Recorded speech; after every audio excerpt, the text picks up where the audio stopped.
À votre avis, comment cette diplomatie religieuse marocaine devrait-elle évoluer dans les 10 prochaines années pour rester crédible et efficace auprès des jeunes générations africaines? Bonjour, je vous remercie. Je vous remercie pour votre question. Ce qui est important à retenir, c'est que depuis des siècles, le royaume du Maroc et sa proximité sahélo-saharienne et subsaharienne ont entretenu des relations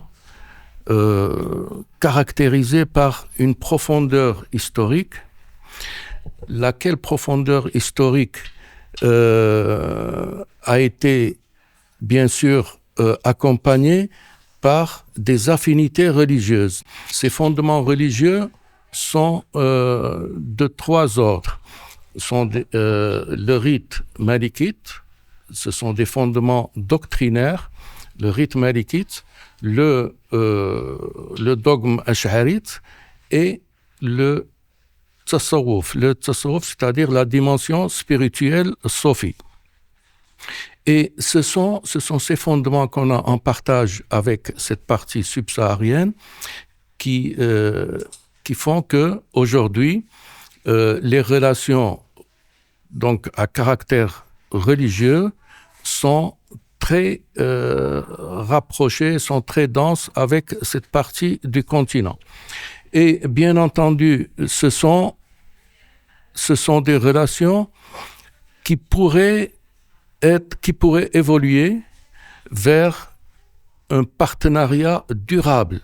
Le plus important, c'est de viser la durabilité dans nos relations entre le royaume du Maroc et la zone sahélo-saharienne, puisque cette zone, bien sûr, est notre background sécuritaire avec laquelle on partage les affinités religieuses et les constantes religieuses que nous avons développées pendant des siècles. Puisque vous savez très bien que le royaume du Maroc, lorsqu'il a été constitué, reposait sur 2 piliers essentiels que sont la religion, l'islam, et la monarchie. Et bien entendu, l'élément religieux fut très important dans les fondements, dans le fonctionnement de l'État marocain. Donc, il y a eu, après 2003, et à partir de 2003, il y a eu les réformes du champ religieux, lesquelles réformes figurent parmi la stratégie, le projet sociétal voulu par Sa Majesté le Roi pour moderniser les secteurs, tous les secteurs du royaume.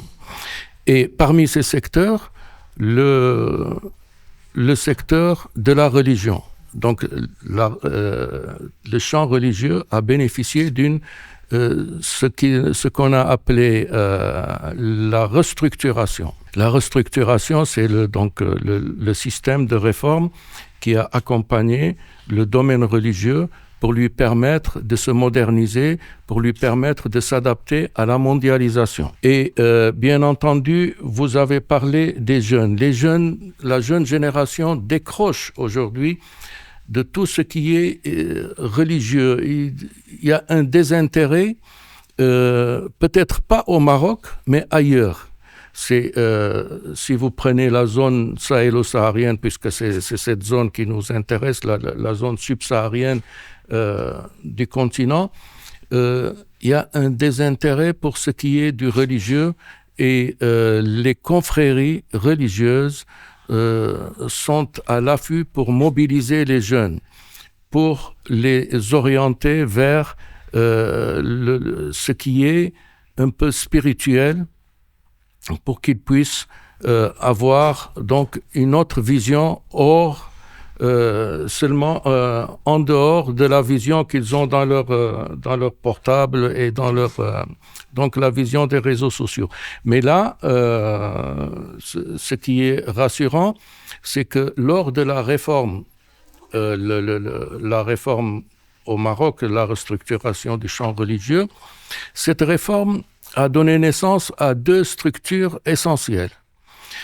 Ces deux structures sont la Fondation Mohamed VI des Ulama africains et l'Institut Mohamed VI pour la formation des imams et des imams mourchidines et mourchidates. Pour l'Afrique. C'est-à-dire, c'était pour le Maroc d'abord, et la fondation s'était destinée au continent africain, puisque ce qui est certain et ce qui est particulier, c'est que ce sont ces pays, les partenaires africains, qui ont demandé au Maroc de pouvoir donc travailler avec eux et coopérer avec eux dans le domaine religieux. Et puisque c'est une époque qui a coïncidé avec la montée de l'extrémisme, la montée du terrorisme. Et la particularité de la fondation et de l'Institut de l'Institut de la formation des imams, c'est que ils inculquent ces deux structures. La première structure, la fondation, a des relations avec les ulama, mais des relations très poussées dans le domaine de la pondération et dans une vision pondérée de la religion. Et bien entendu, l'Institut Mohamed VI pour la formation des imams a également non seulement une formation religieuse, mais une formation qui s'ouvre sur la modernité. Cette formation qui s'ouvre sur la modernité devrait se passer sur la base des fondements religieux du Maroc qui sont caractérisés par leur modération, par leur pondération et par ce qu'on appelle le juste milieu. Donc ces jeunes sont intéressés et sont mobilisés à aller dans le sens de la modération, et ces deux structures dont je viens de vous parler sont des structures dédiées à l'esprit, à l'enseignement de l'esprit de la modération et à lutter contre la vision extrémiste, la vision fondamentaliste, le djihadisme et le terrorisme. Alors, monsieur l'ambassadeur, je me permets de vous poser une deuxième petite question. Alors, du point de vue des sociétés africaines, comment cette diplomatie religieuse marocaine est-elle perçue? Comme un partenariat culturel ou une référence spirituelle ou parfois une influence politique? Lieu de retenir en premier, d'abord, la diplomatie religieuse s'adresse beaucoup plus au peuple. Au peuple, tout ce qui est religion, la religion est le meilleur moyen de rapprochement entre les peuples. Et bien entendu, la diplomatie religieuse donc, s'adresse au peuple à travers la pratique d'une religion. Et ce qui est important à noter, c'est que les peuples africains et les peuples et notre pays ont en partage cette pratique de la religion, cette pratique modérée de la religion qui se fonde sur le rite malikite. Donc, par conséquent, ce rapprochement entre les peuples du Maroc et entre le Maroc et les peuples africains est naturellement avéré. Dans ces pays, vous parlez des pays d'Afrique subsaharienne.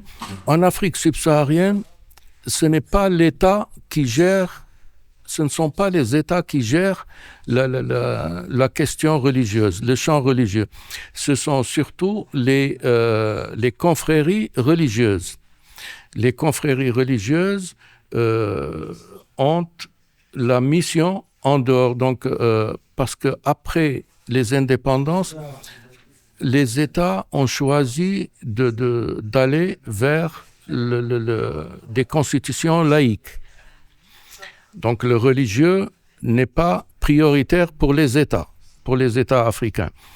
Et quelles sont les structures donc qui seront dédiées à la gestion du champ religieux dans ces pays. Ce sont les confréries religieuses qui gèrent le champ religieux dans ces pays, qui gèrent les mosquées, qui gèrent l'édification des mosquées, qui gèrent donc les prestations dans les mosquées lors des prières, soit les 5 prières au quotidien, soit la prière du vendredi. Ce sont oui, ce sont les confréries religieuses. L'État ne s'interfère pas dans ce domaine. Enfin, c'est les États en Afrique subsaharienne. Et par conséquent, lorsque la fondation ou le ministère des Habous engage des relations avec les États, mais c'est aussi avec les confréries religieuses. Ce sont ces confréries qui représentent l'autorité religieuse dans ces pays. Par conséquent, ils ne voient pas la chose comme seulement une activité culturelle. Ce sont des activités purement à connotation religieuse. Et on avance donc dans la coopération dans le domaine religieux et des relations entre les ulama. Le plus important, c'est de conserver la pratique dans ces pays comme nous l'avons hérité il y a des siècles. C'est la pratique donc modérée, fondée sur le rite malikite et bien sûr le dogme ash'arite. Et le tasawwuf soufi, la dimension spirituelle soufi. Et ces confréries religieuses donc fonctionnent avec l'esprit de préserver l'islam et de préserver également l'islam des importations de doctrines nouvelles, exogènes à la région africaine. Ça, c'est important et le royaume coopère avec ses confréries religieuses, avec les autorités religieuses de ces pays d'Afrique subsaharienne pour lutter contre l'importation donc, de doctrines exogènes. Par conclusion de cette question, alors la diplomatie religieuse marocaine, elle est vue en Afrique comme une référence spirituelle, une référence de toute l'Afrique, c'est ça. Comme notre roi, il est Amir al-Mouminin de l'islam, alors les Africains voient notre pays comme référence. Qu'est-ce que vous en dites ? Oui, les autorités religieuses dans ces pays, c'est-à-dire les confréries religieuses, fonctionnent selon la vision suivante. Ils accordent une déférence à la qualité de Amir al-Mouminin.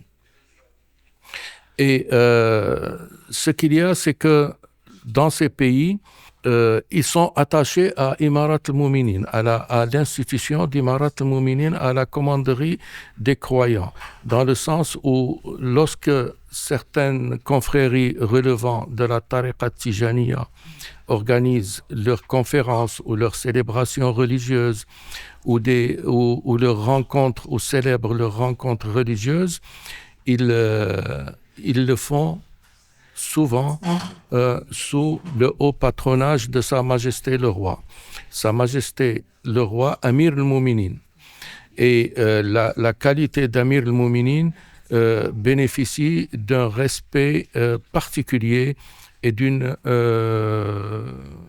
déférence particulière également, qui fait que lorsque Sa Majesté part en visite dans ces pays, c'est la qualité d'Amir al-Mouminin qu'il voit en la personne de Sa Majesté, et de ce fait, la population réagit par rapport à cette qualité spirituelle qui permet donc d'interagir entre le Maroc et les peuples de la région qui partagent les mêmes visions du Maroc, puisque l'islam a été exporté à partir du Maroc vers ces pays au sud du Sahara.